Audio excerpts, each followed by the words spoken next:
Okay, in this video, we're going to solve three equations using Gaussian elimination with row-reduced echelon form. In the last video, we solved the same problem using echelon form. So this is slightly different. And with row-reduced echelon form, what we want is the diagonals to all be 1 and everything else to be 0. And we have three equations, so it's going to look something like this. Ultimately, we're using matrix row operators, so what we're going to do is draw a little matrix. So I'm just putting the coefficients, so 1, and 2y, so 2. Negative 1z, so negative 1, dash, dash, dash for the answer, we have 0. Then do the rest. We have 2, 3, negative 2, negative 1, and then the last one, 3, negative 4, 1, and 6. So again, what we want is this diagonal to all be 1, and everything else to be 0. It's kind of like a puzzle. So there's multiple, combinations that could work. So what I'm going to do is say I'm going to take row 2, this row right here, and subtract 2 times this row. I'm doing this because row 2 is 2 minus 2 times 1 is negative 2. So 2 minus 2 will give me a 0 for this piece right here. But again, there's other ways you could solve this problem. So I'm going to say row 2 minus 2 times row 1. So now we actually have to apply what we just said. So this first row is not changing, the last row is not changing, just the middle row. So I have 1, 2, negative 1, dash, dash, dash, 0, 3, negative 4, 1, 6. So row 2, so 2 minus 2 times 1. That gives me negative 2. So 2 minus 2 is 0. 3 minus 2 times 2. 2 times 2 is 4, so 3 minus 4 is negative 1. Negative 2 minus 2 times negative 1, so that's positive 2. So negative 2 plus 2 is 0. Last one. Negative 1 minus 2 times 0, so 0, so we get negative 1. So this is pretty nice. We got two things to be 0. Next, if we want to get this to be 0, we could say take this row, row 3, and subtract 3 times row 1. So I'm going to write what we have is now row 3 minus 3 times row 1. So in doing so, these first two rows remain the same. So 1, 2, negative 1, dash, dash, dash, 0, 0, negative 1, 0, negative 1. And what we get is 3 minus 3 times 1, so negative 3. 3 minus 3 is 0. Then we have negative 4 minus 3 times 2, so negative 6. Negative 4 minus 6 is negative 10.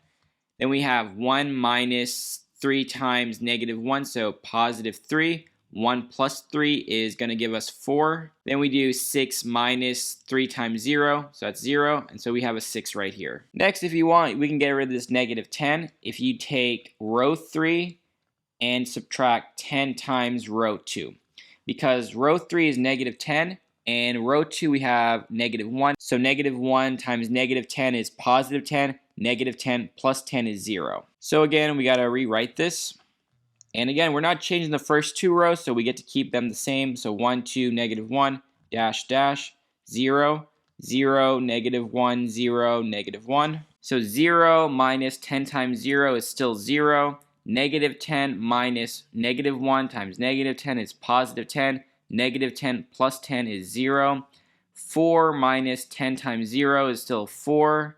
And the last one, 6 minus 10 times negative 1, so positive 10. 6 plus 10 is 16. So we're definitely closer. And again, we want the diagonal to all be 1. So we could multiply again the same row 3, but instead we multiply it by 1/4 row 3. And this is going to cause this piece to be 1. So it's pretty tedious, but we got to continue going. So again, first two rows remain the same. 1, 2, negative 1, dash, dash, dash, 0. 0, negative 1, 0, negative 1. So 0 times a fourth is 0. 0 times a fourth is 0. 4 times a fourth is 1. 16 times a fourth is 4. Like I said before, the diagonal all needs to be 1, but this is negative 1. So what we could do is multiply row 2 by negative. So we'll have negative row 2. So this time row 1 and row 3 remains the same. So we have 1, 2, negative 1, dash, dash, dash, 0. The other one was 0, 0, 1, 4. And this piece, 0 times negative is a 0. Negative 1 times a negative 1 is a positive 1. 0 times a negative 1 is still 0. Negative 1 times negative 1 is a positive 1. So now if you notice, the diagonal is all 1. This is 0, 0, 0.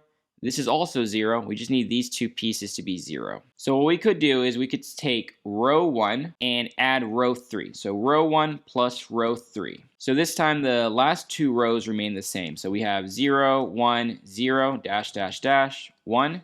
The other one was 0, 0, 1, and 4. So row 1, so 1 plus row 3, so 0. So 1 plus 0 is 1. 2 plus 0 is 2. Negative 1 plus 1 is 0. Last one, 0 plus 4 is 4. Last one we could do, we could go back to row 1. We could say row 1 minus 2 times row 2. Because 2 minus 2 times 1 is negative 2. 2 minus 2 is 0. And so again, the last two row remains the same. The first one will change. So we have 0, 1, 0, dash, dash, dash, 1. 0, 0, 1, and 4. So row 1 is 1. 1 minus 2 times 0 is 0. So we have 1 minus 0 is just 1. 2 minus 2 times 1 is negative 2. 2 minus 2 is 0. 0 minus 2 times 0 is still 0. 4 minus 2 times 1 is negative 2. 4 minus 2 is 2. And so finally we have an answer. X is going to correspond to 2. Y is going to correspond to 1. And Z is going to correspond to 4. But we can always check. So we said that X is equal to 2 and Y is equal to 1 and Z is equal to 4. Why not check? So 2 plus 2 times 1 is 2. So 2 plus 2 is 4. 4 minus 4 is 0. That works. 2 times 2 is 4. 3 times 1 is 3. 4 plus 3 is 7. Negative 2 times 4 is negative 8. 7 minus 8 is negative 1. That's correct. 3 times 2 is 6. Negative 4 times 1 is negative 4. 6 minus 4 is 2. 2 plus 4 is 6. That's correct. And that's pretty much it for this video.